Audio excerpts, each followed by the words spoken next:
Shalom, shalom, boa tarde. Hoje nós estamos no dia 12 de Adar do ano 5783. É o dia 5 de março do ano de 2023. É a tarde com a Torá, trazendo a Parashá da semana e as suas leituras diárias. Hoje é o primeiro dia da semana, o primeiro dia para o Shabat. Então, hoje nós iniciamos uma nova Parashá. E a nossa nova Parashá dessa semana é Kitzá.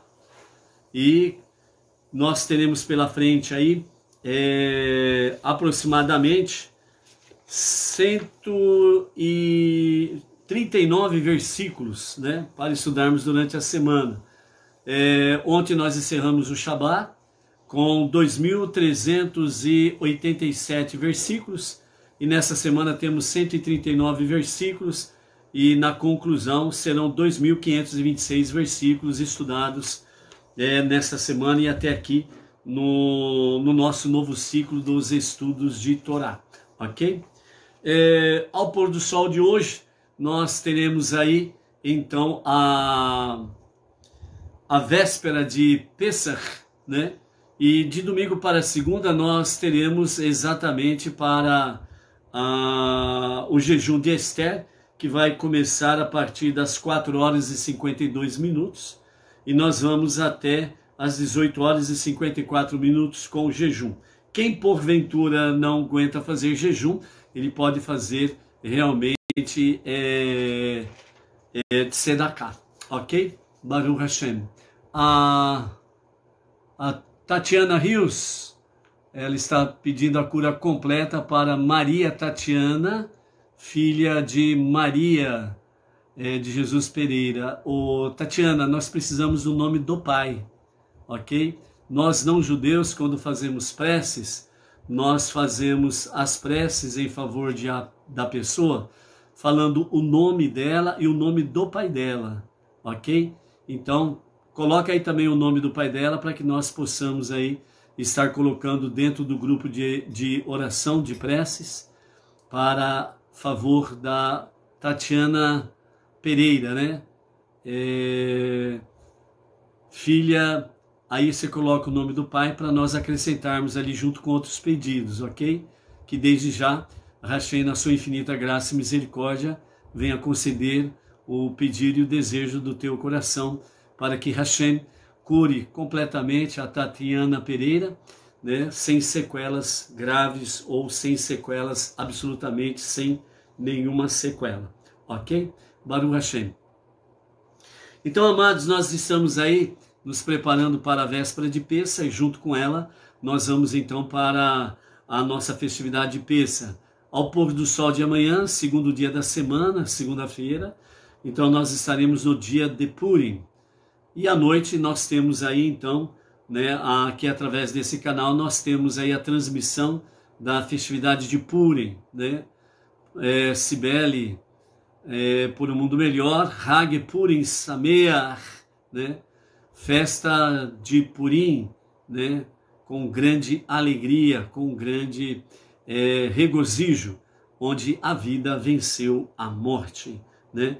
E de fato, nós temos aí na palavra de hoje, vamos falar mais um pouco sobre Purim e também, né, um artigo que é feito pelo Yankee Tauber, né, editor de conteúdo do Rabad.org, né, onde ele traz para nós um artigo com o título de Guerra ao Ódio, né? Nós vamos ver isso daí. E mais algumas características com referência a Purim. Estamos iniciando a nossa Parashá da semana, né, que é Kitzá, e nós vamos ficar nesta semana, Êxodo capítulo 30, a partir do versículo 11, e nós vamos até o capítulo 34, verso 35. Nós teremos 139 versículos pela frente, ok? Então, só para recordar, ontem nós encerramos a 8ª Parashá do livro de Shemot, né? E a 20ª Parashá do novo ciclo dos estudos de Torá, 5.783. Então ontem nós concluímos 2.387 versículos estudados. Esta semana nós temos pela frente 139 versículos, que vai ao completarmos a semana, nós teremos aí então 2.526 versículos estudado nesse novo ciclo dos estudos de Torá, ok? A Rosa Maria Simplício, mais o seu marido Adamo, melhor dizendo, Adamo Jordão de Farias e família, já estão aí se preparando, comprando apitos e tudo mais para a leitura do livro de Esther amanhã à noite, né? Então vai se preparando nesse sentido aí, os apitos, reco-reco, né? Prontos para bater palma, bater pés e etc e tal, para fazermos a leitura de Purim, ok? A Parashá Kitzá, ela significa quando você elevar, ou elevação, no sentido de contar ou elevar os cabeças de Israel. Por isso que nós temos nessa Parashá a questão do meio shekel, que nós vamos falar daqui a pouquinho, ok? Para nós estarmos aí nos conectando, né, com a questão da festividade de Purim, né? Então nós temos aí pela frente, de forma bem simples assim, né? Nós temos aí então 4 etapas, por assim dizer, para podermos fazer a nossa festividade de Purim. A primeira delas, sem sombra de dúvidas, ela é a Megilat Esther, que é o livro de Esther sendo lido, né, completamente, né? Depois nós temos a segunda questão, que é o Matanot Laevionim, né, que é exatamente dar uma ajuda, né, para 2 pessoas necessitadas, né? Pode ser dinheiro, pode ser produtos de alimentos, algo semelhante, segundo a necessidade específica dessas 2 pessoas pobres ou necessitadas, ok? A terceira questão que nós temos pela frente é exatamente Mishiloach Manot, que é exatamente valorizar o princípio da amizade. Então esta parte aqui, né, Mishiloach Manot, é o presente em alimentos para ser consumido de imediato. Amigos, né, pessoas amigas da própria sociedade, etc e tal. Então a própria comunidade, por exemplo, a própria comunidade Bnei Noach, aqui de Bauru região, na sinagoga Bnei Noach, nós estaremos aí ofertando, né, um jantar festivo que está dentro de todas essas características, mas também você pode fazer de forma individual.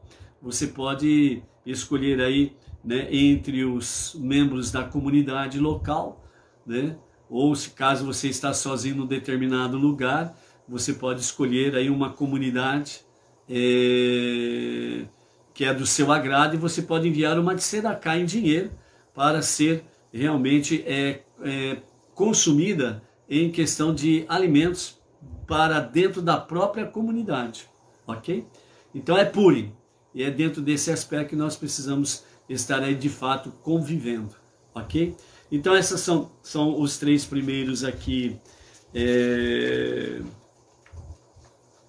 ingredientes, né, do nosso Purim. E o 4º ingrediente, né, do nosso Purim é exatamente o banquete, que é o jantar festivo, né, para realizarmos durante a noite, né, ou seja, ao pôr do sol de amanhã.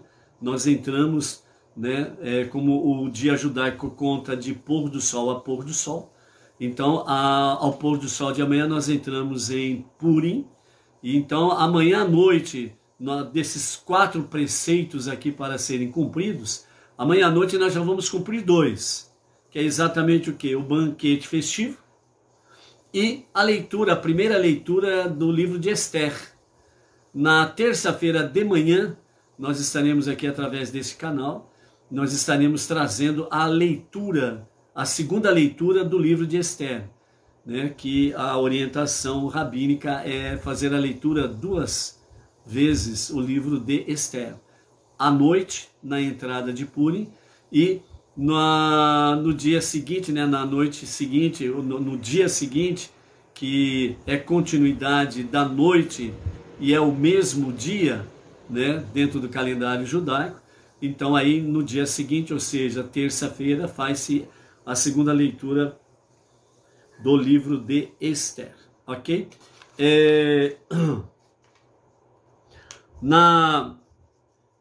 Um fator interessante a observar é que antes de se fazer a leitura, né, do livro de Esther, né, então se faz uma bênção dentro desse sentido aí, para que de fato, né, as pessoas elas possam ser agradecidas, né? Então a gente faz uma bênção antes da leitura do livro de Esther, e durante o momento festivo, né, fazemos as preces de bênçãos antes de ingerir os alimentos, e posterior, né, ao jantar festivo, fazemos então também uma prece de agradecimento após as refeições, ok? Então são preces que nós temos durante a noite dentro desse sentido aí.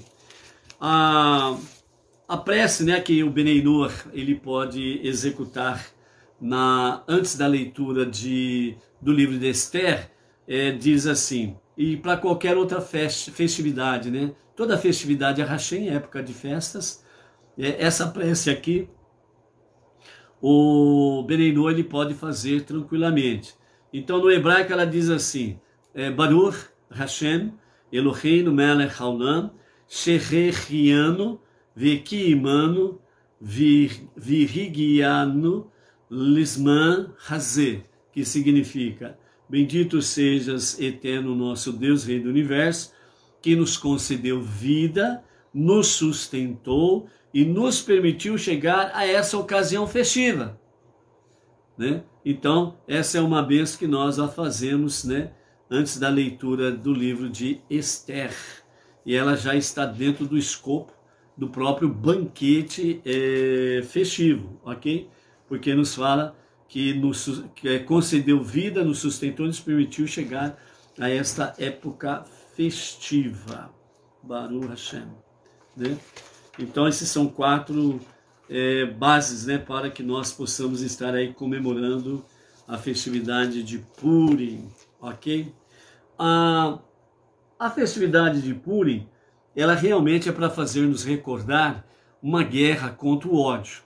Então, o editor, né, dos conteúdos do Rabad.org, ele traz para nós esse título, Guerra ao Ódio. Então, amar o próximo como a si mesmo, diz o Talmud, lá está em Levítico capítulo 19, verso 18, né? O Talmud diz, é toda a Torá. Então, toda a Torá, ela se resume nesse mandamento, segundo os sábios do Talmud. Ou seja, amar ao próximo como a si mesmo é a base de toda a Torá, é a essência da Torá. Está em Levítico 19, 18, ok? Não há serviço como o serviço do amor, também nos diz sobre essa questão Zohar, o livro do esplendor. Paz não é apenas uma palavra, diz outro adágio talmúdico, é o próprio nome de Deus, porque Deus também é chamado de Hashem Shalom, ou seja, o Deus da paz. Na verdade, a Torá foi outorgada somente para trazer a paz ao mundo. Esse é o objetivo divino. Somos conclamados a amar todas as criaturas de Deus, por isso que nós não podemos fazer maus tratos aos animais. Nós também não podemos cortar uma árvore frutífera, nós não podemos destruir uma árvore frutífera, a não ser que esteja alguém correndo perigo de morte, né, ou um perigo de ser ferido gravemente por causa da árvore, que está plantada num determinado ponto, e está com risco de, com vento, ela tombar e cair sobre pessoas, casas ou algo semelhante, certo? Então aí pode se cortar, porque preservar a vida está acima de qualquer questão. Então a Torá ela outorga, né, de fato, a trazer a paz ao mundo. Por isso que a outorga da Torá, ou seja, a entrega da Torá, ela tem esse objetivo primordial. E somos conclamados a amar todas as criaturas, mas quando o puro ódio levanta a cabeça, ele deve ser destruído. Então, quando o puro ódio levanta a sua cabeça para executar um plano maléfico, destruidor, então ele precisa ser destruído completamente. Não pode ter segunda oportunidade. Citando novamente o Talmud, os nossos mestres saltam, né? 3 qualidades distinguem o povo de Israel. O povo de Israel é compassivo, tímido e caridoso. Se alguém não possuir esses traços de caráter, somos levados a duvidar do seu judaísmo. Então, um judeu, se ele não tiver esses 3 características, né, do seu caráter, compassivo, tímido e caridoso, então você pode duvidar do seu judaísmo. Se ele não está vivenciando através de ações esses 3 traços do seu caráter, que é o caráter do povo judeu, outorgado pela Torá, compassivo, tímido e caridoso. Aí você pode duvidar realmente do seu judaísmo, né? Mas quando somos obrigados como sociedade a punir criminosos ou empreender guerras, nós o fazemos relutantemente, sem paixão, certamente sem ódio. Vamos cumprir a Torá, mesmo na guerra, sem ódio, sem compaixão, mas não tem ódio nessa história. Ou seja, vai realmente nas guerras, né, as forças de defesa de Israel, atualmente e outrora, mesmo nos dias de Moisés, por exemplo, né, o povo sempre foi para a guerra com essas 3 características: compassivo, tímido, caridoso. E quando entrava na guerra, porque a cabeça da serpente levantava sua cabeça, né, para tentar destruir o povo judeu, ou seja, quando realmente o ódio gratuito levanta a sua cabeça, ele precisa ser de fato destruído. Não pode ter uma segunda oportunidade, porque vai dar novamente dor de cabeça.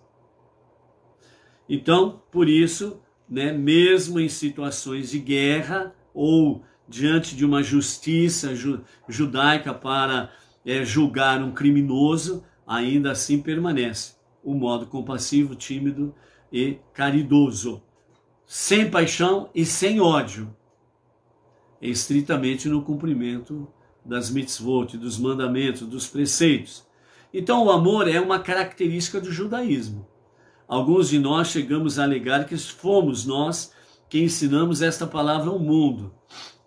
No Shabat, porém, que antecede Purim, escutamos nas sinagogas uma leitura especial da Torá que nos manda odiar. Uma vez ao ano, neste Shabat, abrimos os rolos de Torá para as leituras especiais de Zahor, que está lá, Devarim, capítulo 29, verso 17 a 19, onde diz: lembra-te do que Amaleque te fez, erradica a memória de Amaleque de sob os céus, não esqueças.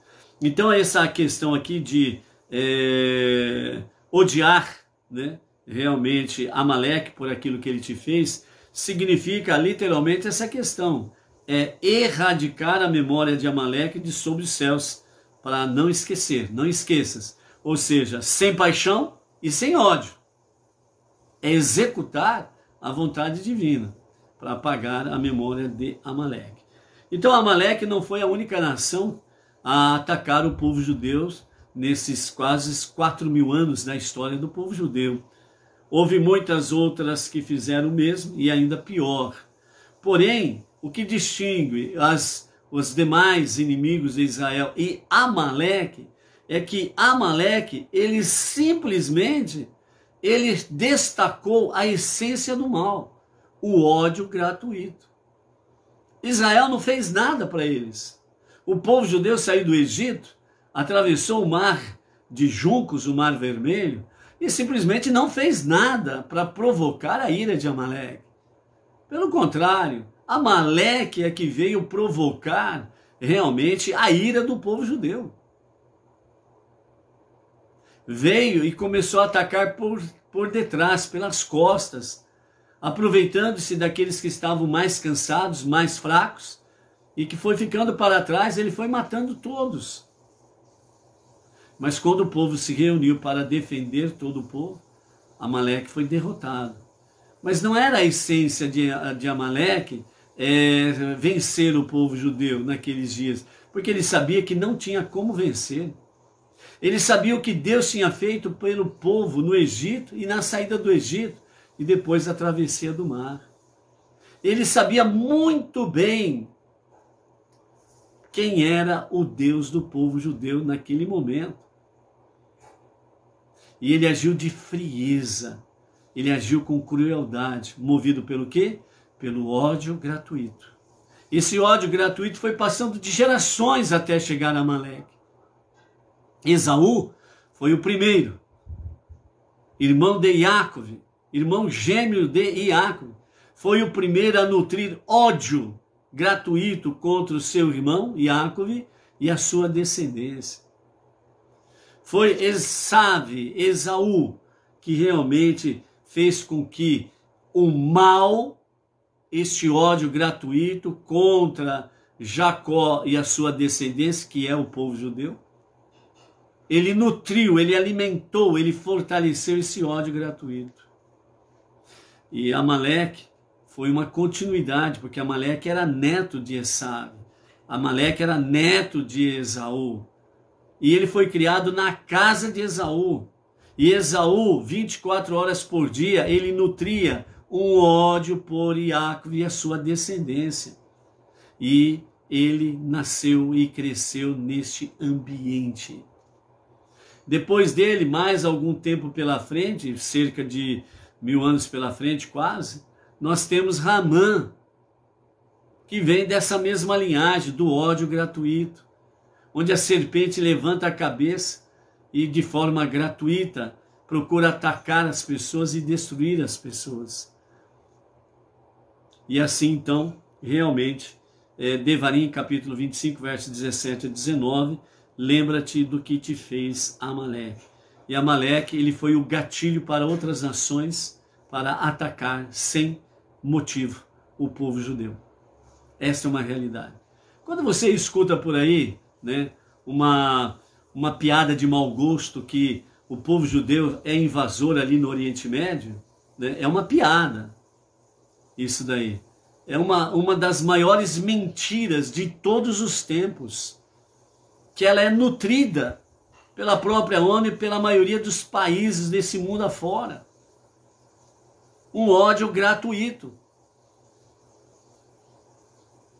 De forma legal e justa, com a supervisão do próprio Criador, do único Deus, Redentor e Salvador, ele deu a terra do Oriente Médio, conhecida como a terra de Israel, ele deu ao povo judeu, os descendentes de Iacov.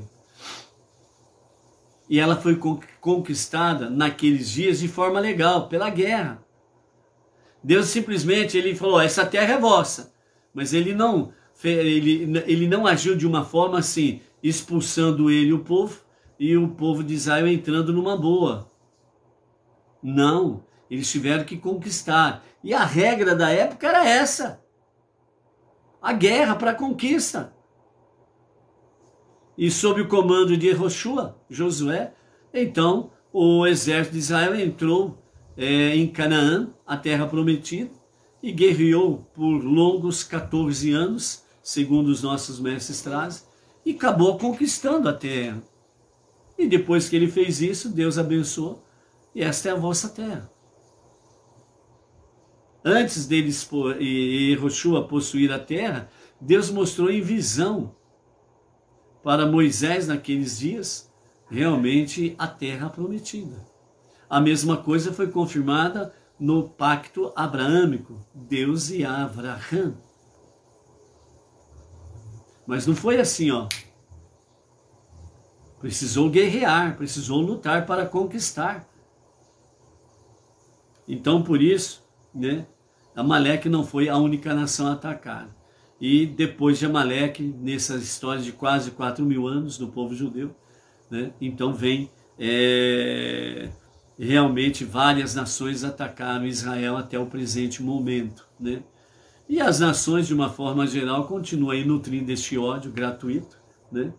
Incentivando, né, atos terroristas lá dentro de Israel, fora de Israel, onde tiver um judeu, o ódio gratuito é alimentado, né? Então, Amaleque, ele é destacado pela essência do mal. A origem do ódio gratuito, ela teve em Esav, e Amaleque, ele deu à luz. Ele fez aflorar esse ódio gratuito. E depois do ataque de Amaleque ao povo judeu, nenhuma nação mais teve medo de atacar o povo de Israel. Mesmo sabendo como Amaleque, mesmo sabendo que seriam derrotados. Por quê? Porque tanto Amaleque como as nações sabem que o Deus de Israel é o único Deus e ele está a favor do povo judeu. Eles atacam, sabem que serão derrotados, mas eles tentam de tudo, ok? Então Amaleque simplesmente odeia o que nesse sentido?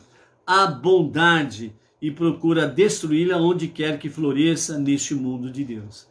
Então, quando você pratica atos de bondade, né, vai ter sempre pessoas contra. Sempre vai aparecer algumas pessoas do contra. São as sementes do mal de Amaleque. Entendeu? São as sementes do mal de Amaleque. Então você toma cuidado com isso. Não dê ouvidos a eles.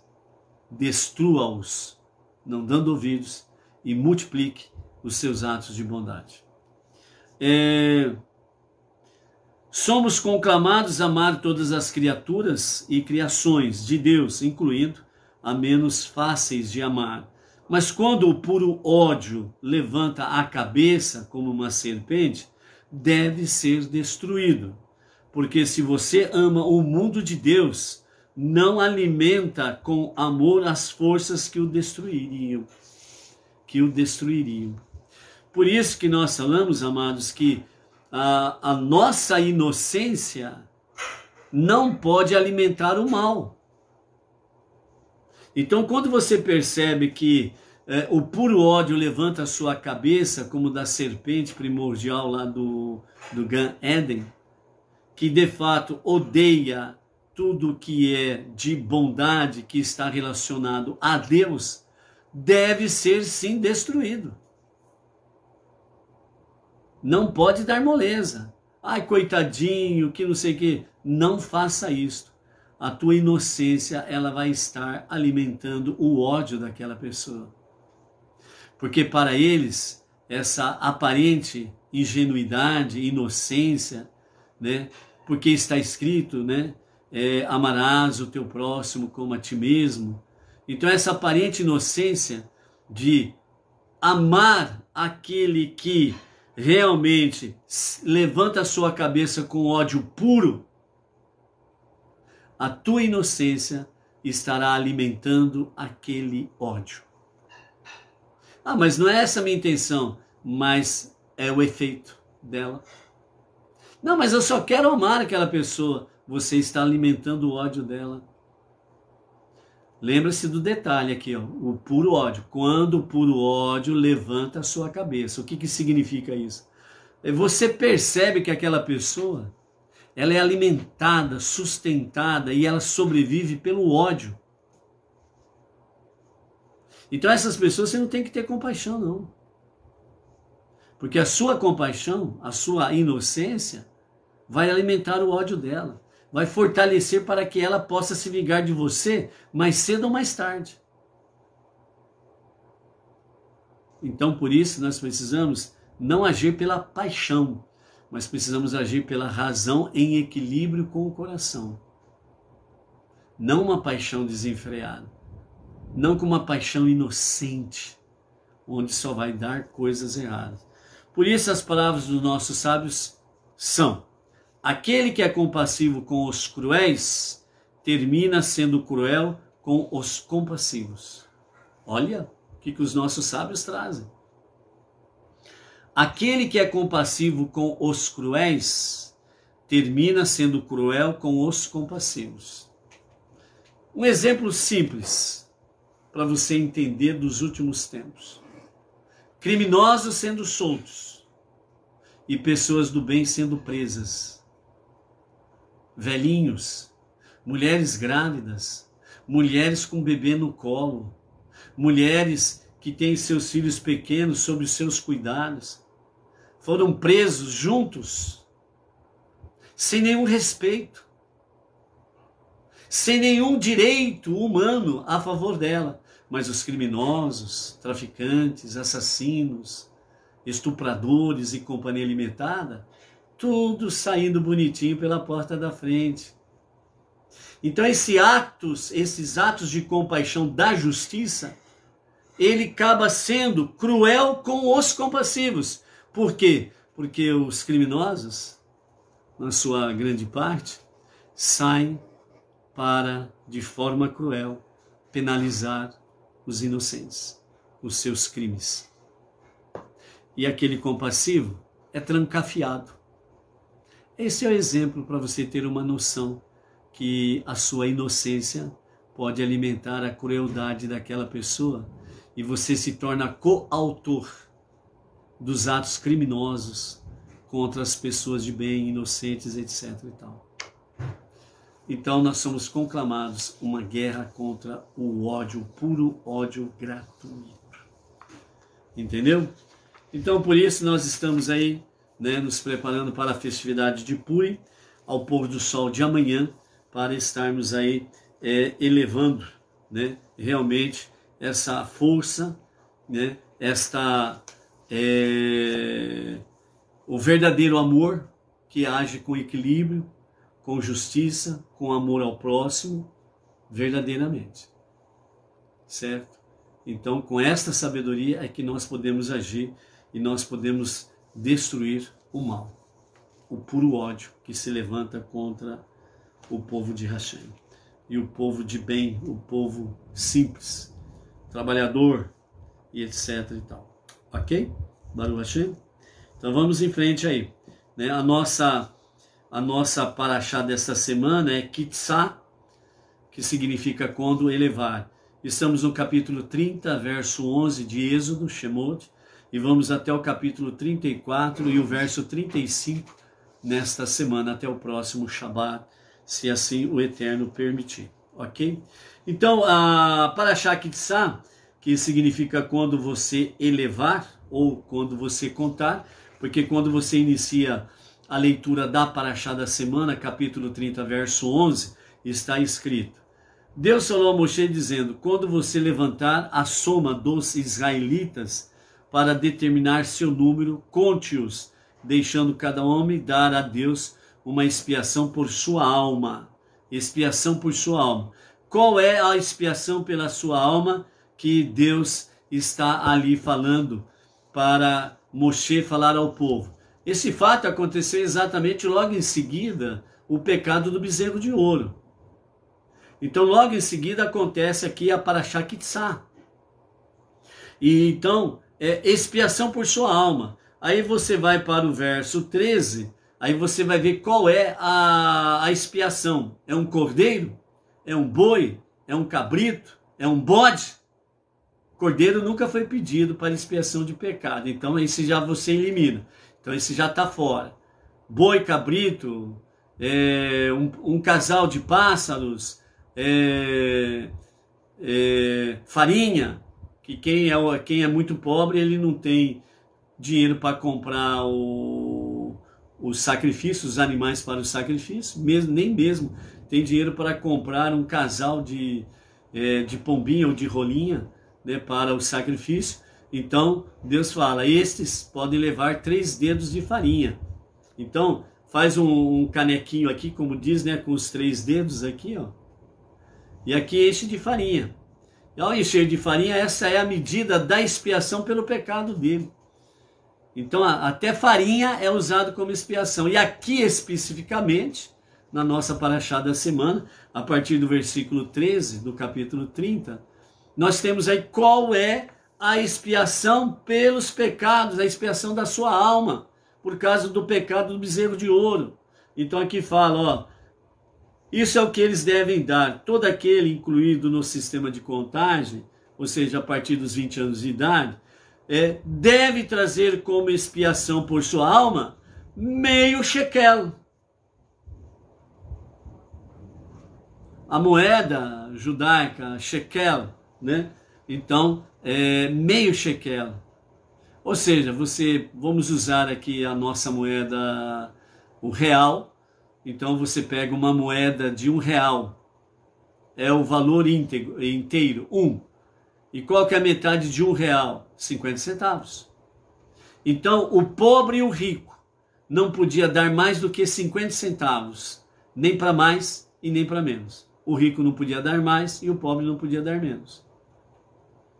Então por isso fala, quando você levantar a soma, quando você elevar os cabeças de Israel, que é a idade do varão a partir dos 20 anos para frente. Certo? Então essa era a contagem que Deus está falando para Moshe o fazer, ok? E aí então nós temos dentro desse aspecto aqui, né, realmente toda aquela passagem anterior sobre a questão da investidura dos Kohanim e dos Kohen Gadol. Só para recapitular, né, as vestes dos Kohanim, né, de todos os Kohanim, são 4 vestimentas, e somente o Kohen Gadol tem 8 vestimentas dentro desse sentido.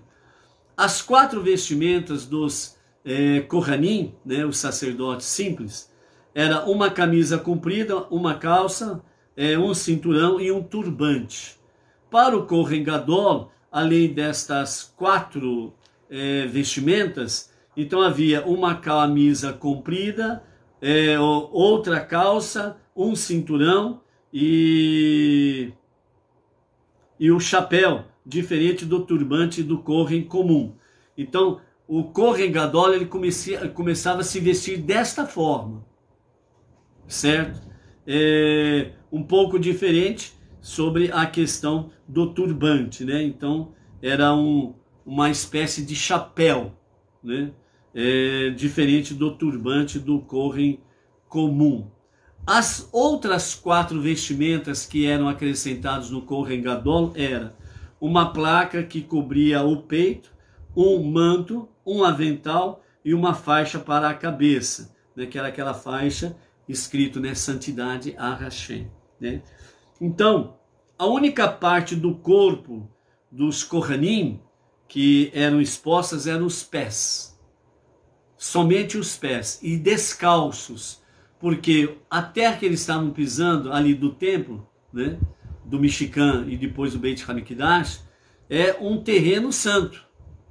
E o Kohen Gadol e os Kohanim, eles faziam os serviços ali no Mishkan e no Beit HaMikdash descalços. Fora dali, era para andar calçado. Então, por exemplo, tem vários segmentos religiosos que dizem assim, vamos fazer as nossas preces sem calçados, só com o pé, no chão, direto no chão, porque os sacerdotes assim o faziam. Sim, os sacerdotes faziam, mas eles faziam lá no Mishkan, o tabernáculo no deserto, e o Beit HaMikdash, o grande templo em Jerusalém. Fora disso, é calçados, simplesmente isso, ok? Então assim era realmente os nossos Kohanim e o Kohen Gadol, ok?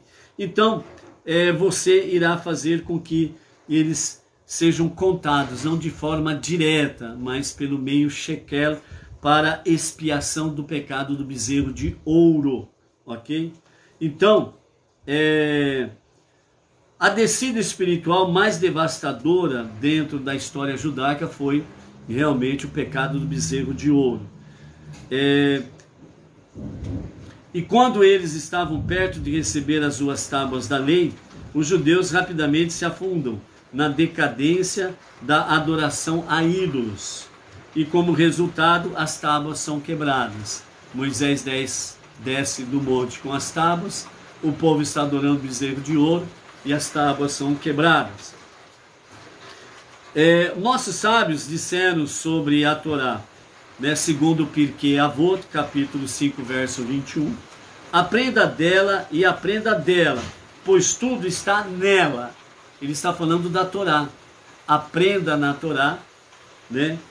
E aprenda na Torá, porque tudo está na Torá. E tudo é a Torá. Certo? Então, a princípio, querem dizer que podemos encontrar na Torá ideais ligados a todas as áreas da nossa vida. É a Torá. Toda a Torá, ela se aplica às áreas da nossa vida. Porém, em um nível mais profundo, a declaração de que tudo está nela poderia ser aplicado a cada uma e a todas as ideias da Torá, uma vez que a Torá é a sabedoria infinita de Deus. E se a Torá é a infinita sabedoria de Deus, logo, cada ideia contém uma quantia verdadeiramente ilimitada de informação, até que tudo está nela, tudo está na Torá. Assim como o Eterno é En Sof, a sua Torá é En Sof, assim toda ideia que vem da Torá é sem limites, ok? Está acontecendo uma boa tempestade por aqui, então se de repente pabum cair, é que a coisa ficou feia por aqui também, tá bom? Ok. Então este fenômeno de que tudo é achado em todas as parashiot da Torá, as porções da Torá, é mais óbvio em algumas porções do que em outras. Talvez poderíamos dizer que a nossa parashá dá uma melhor visão deste pensamento, mais do que todas as outras, já que ela levanta 3 aspectos fundamentais do judaísmo, a nossa parashá Kitzá desta semana. Primeiro, rebelião, primeiro, revelação, segundo, rebelião e terceiro, reconciliação. A revelação, ela está conectada exatamente a Moshe, o primeiro par de tábuas que foi divinamente escrito, a revelação. O primeiro par de tábuas teve 100%, somente 100% da intervenção divina. Não houve participação humana nessa questão. O segundo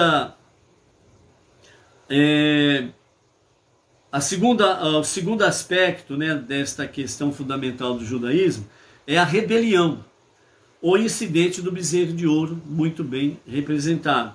O terceiro aspecto, reconciliação por Moshe, pois o pecado em nome dos judeus foi seguido pela outorga do segundo par de tábuas e atingindo o clímax com o brilho da luz brilhante através da face de Moshe.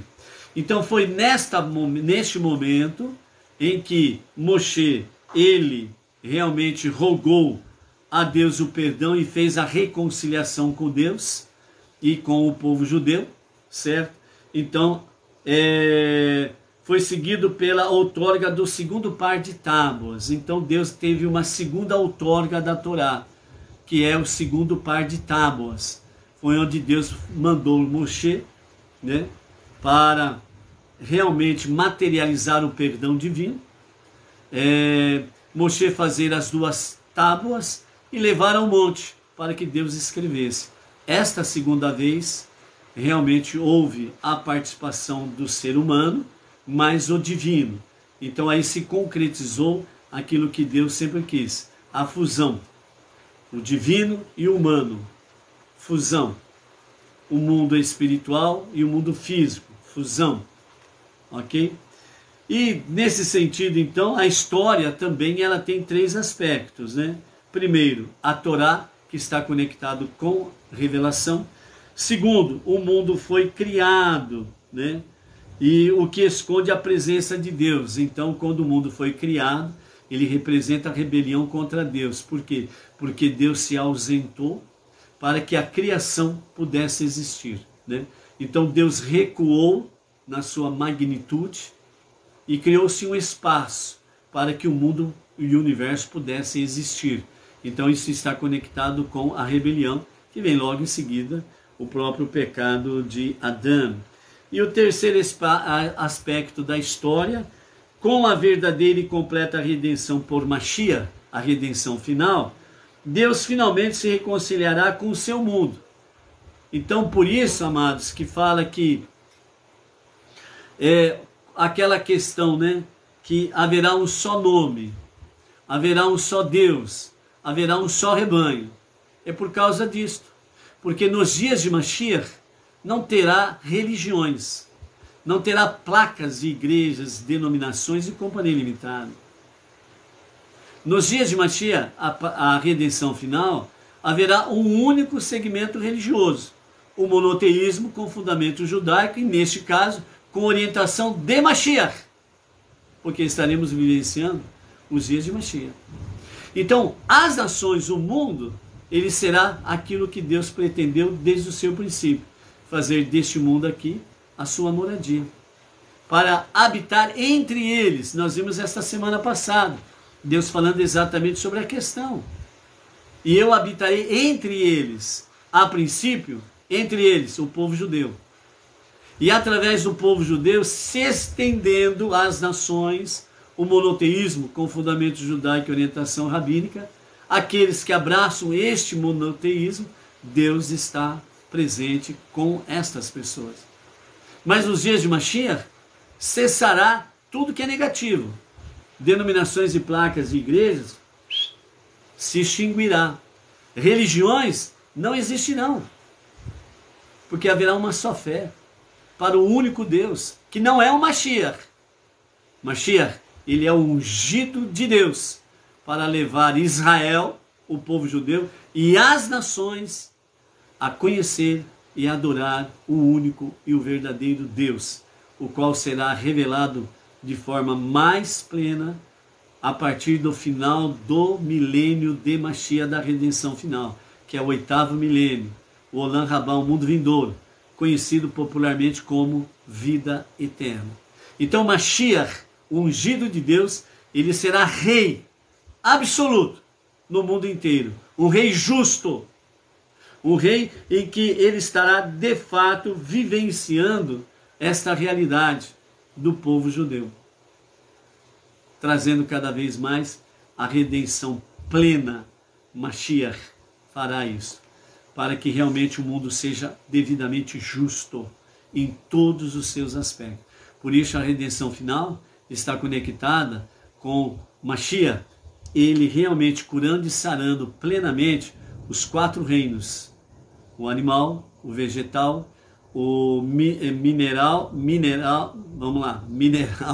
vegetal, o reino animal e o reino humano. Os 4 reinos sendo devidamente corrigidos, sarados, curados. Então, por isso, quando fala realmente na questão em que, nos dias de Mashiach, a terra de Israel se expandirá, é porque a terra de Israel vai se expandir por todos os 4 cantos do nosso planeta. Uma única porção de terra, uma única... Já falaram aí inúmeras vezes, né, os cientistas e companhia limitada, que a terra, na atual configuração, elas se desprenderam de uma única porção de terra que havia até então.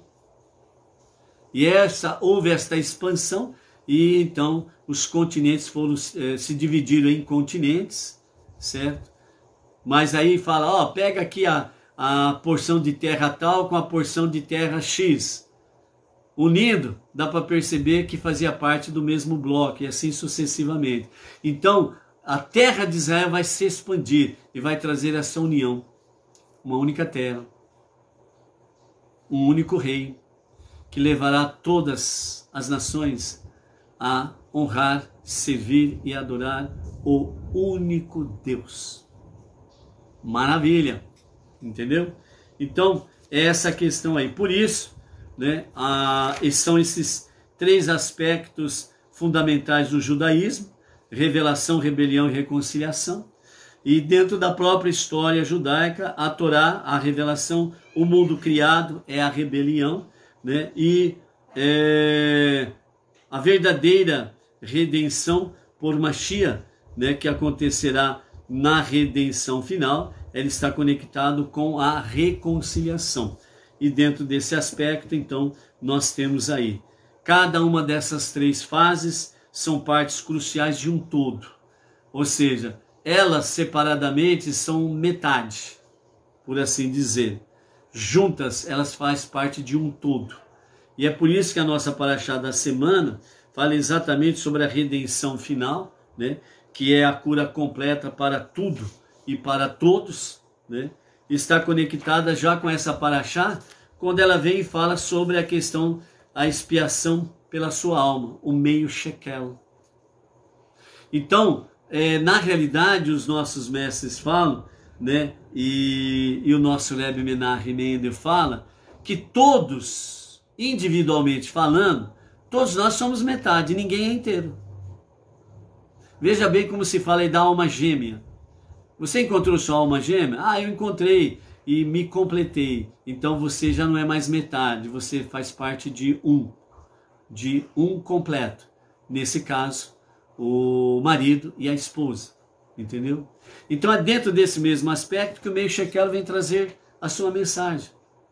Vocês individualmente são metades, mas juntos faz parte de um todo.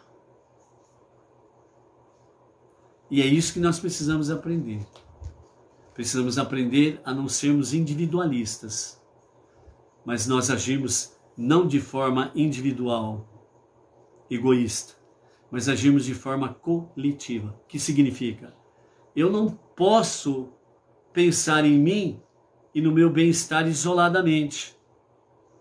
Eu preciso ver o meu próximo, eu preciso ver o povo da comunidade.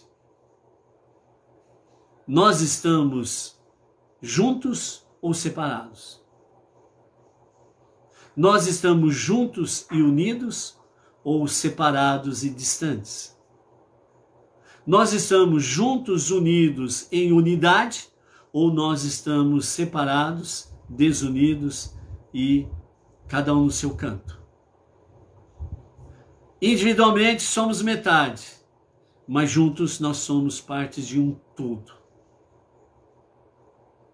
O povo de Deus, filhos de Deus.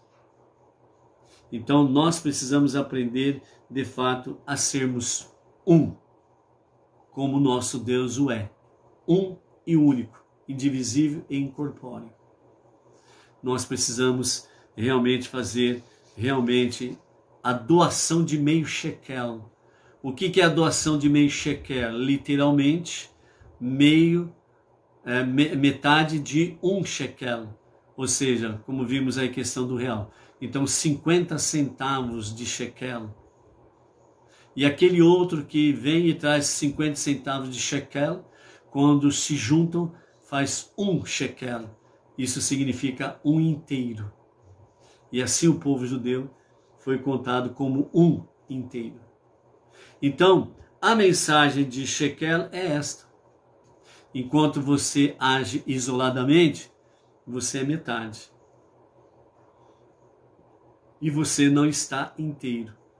E você precisa se unir com o próximo para ser o inteiro. E é preciso deixar de lado o quê? O egoísmo, a egolatria. Eu só penso em mim, tem que deixar de lado. Só eu sou importante, isso tem que ser deixado de lado.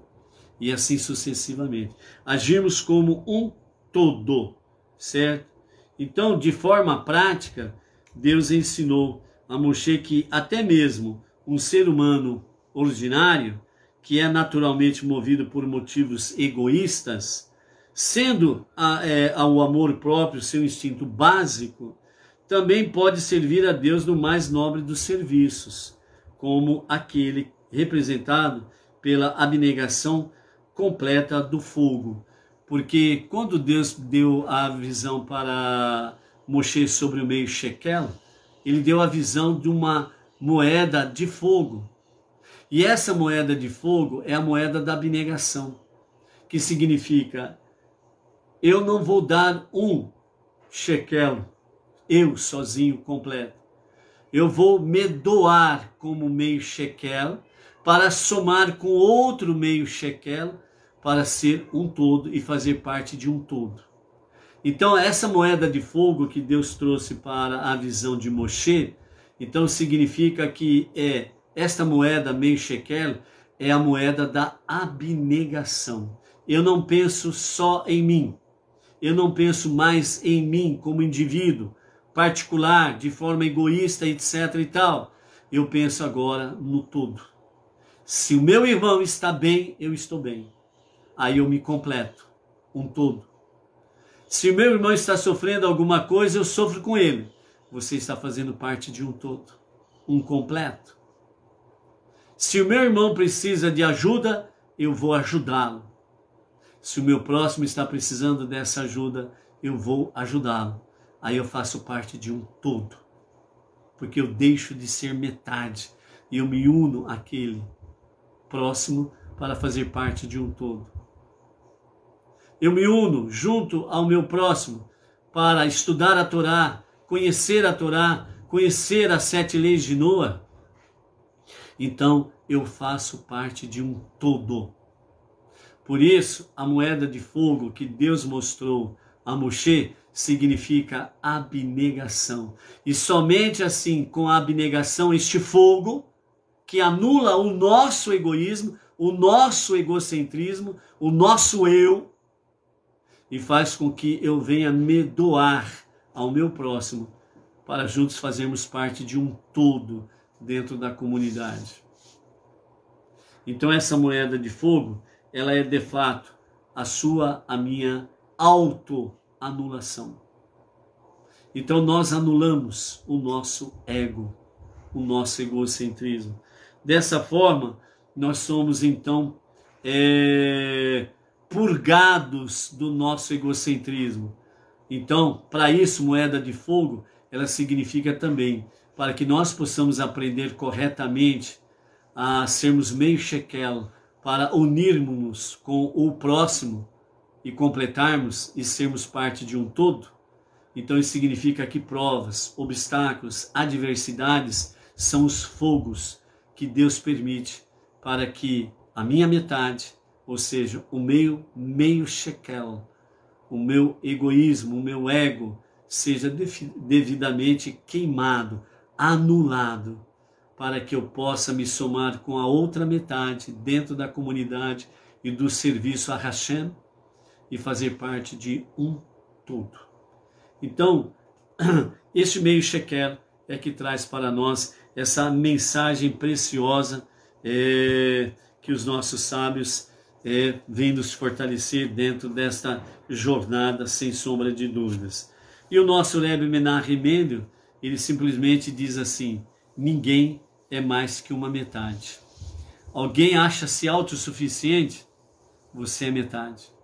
Alguém se acha todo poderoso por causa do seu poder econômico, né, da sua posição social e por aí afora vai? Você é metade. Você não é nada. Porque você não é um inteiro. Não está junto, unido, reunido em unidade com o seu próximo, no serviço a Deus. Então o nosso Rebbe, ele fala sobre isso, né? O meio shekel era uma expressão da unidade judaica. Ricos e pobres entregavam a mesma quantia, lado a lado, o rico e o pobre, um complementando o outro. Todos deviam contribuir somente com meio shekel, e que nos ensina que a única maneira de conseguir a união é reconhecer que todos somos apenas metades. Você sem o seu próximo, você sem o seu cara metade no serviço a Hashem e nas práticas boas, atos de caridade e bondade pelo mundo afora, você somente metade pode até fazer, mas você é metade. continuará sendo metade. Você precisa se unir. Por isso que tem o famoso ditado: juntos, unidos em unidade, somos mais fortes. Então, para ser um shekel completo, para ser um ser completo,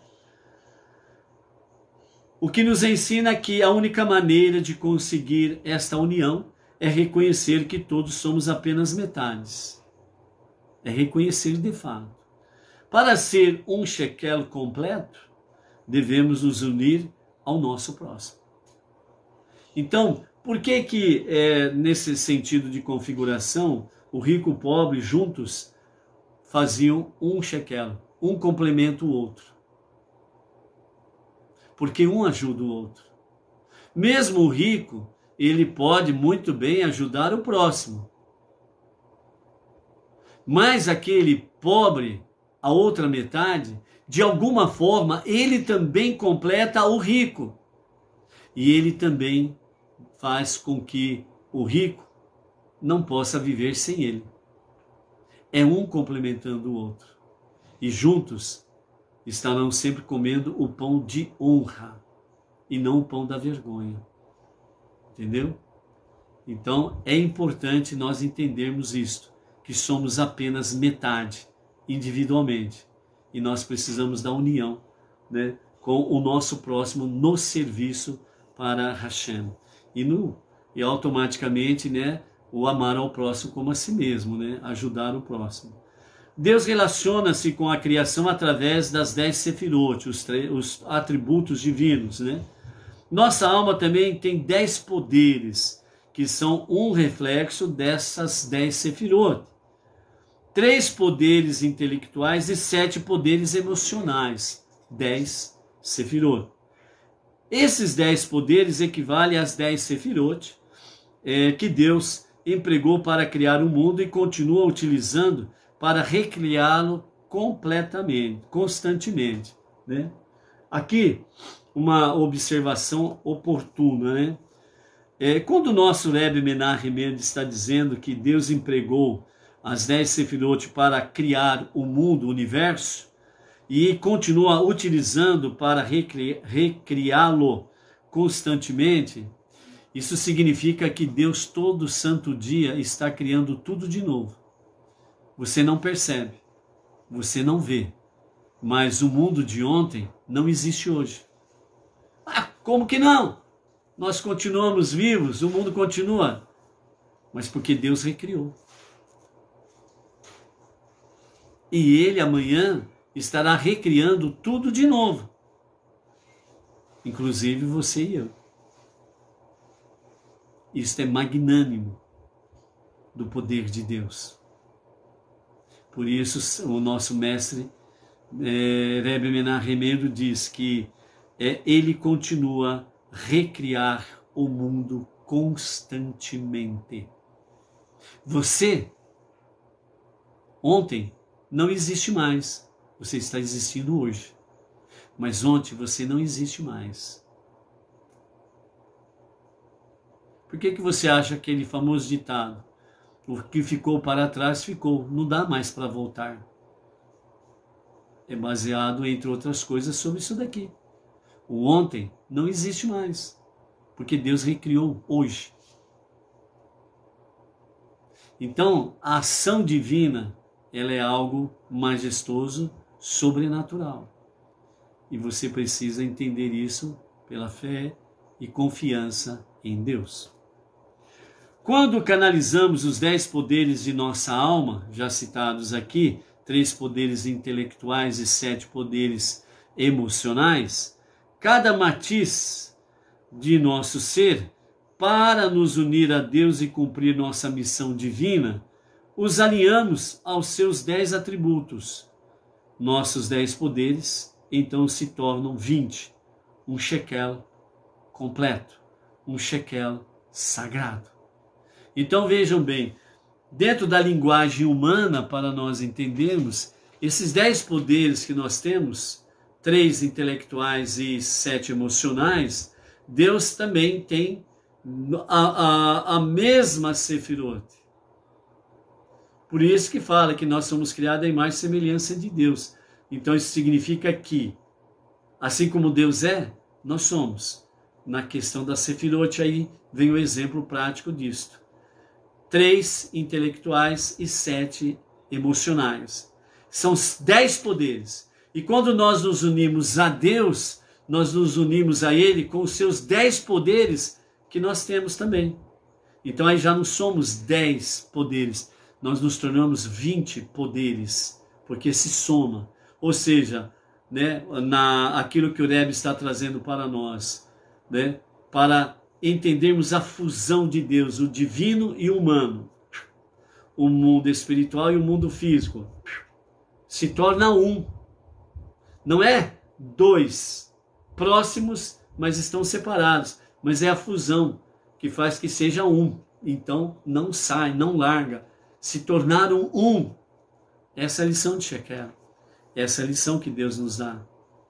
Então como que nós somos um com Deus? Através das 10 Sefirot. Os nossos 10 mais 10 de Deus faz 20. Isso significa, nós nos tornamos um com Deus. Nós nos tornamos um Shekel. Então, nessa fusão, nessa unidade, nós estamos servindo a Deus, com Deus, para Deus. E nós nos tornamos seres humanos, nos unindo com o nosso próximo no serviço a Deus, nós nos tornamos um em servir o único Deus, o único Criador, o único Redentor e Salvador. Entendeu? Então, amados, a nossa lição de hoje fica por aqui, e pela graça bendita de Hashem, amanhã temos aí na véspera de Purim, né, mais alguns aspectos para falarmos nesse sentido, e também dentro da nossa paraxá semanal. Kitzá. Shalom, shalom. Até amanhã. Desde já, Hag Sameach, né, Purim, né, que você tenha uma festa feliz de Purim. Shalom, shalom. Até amanhã.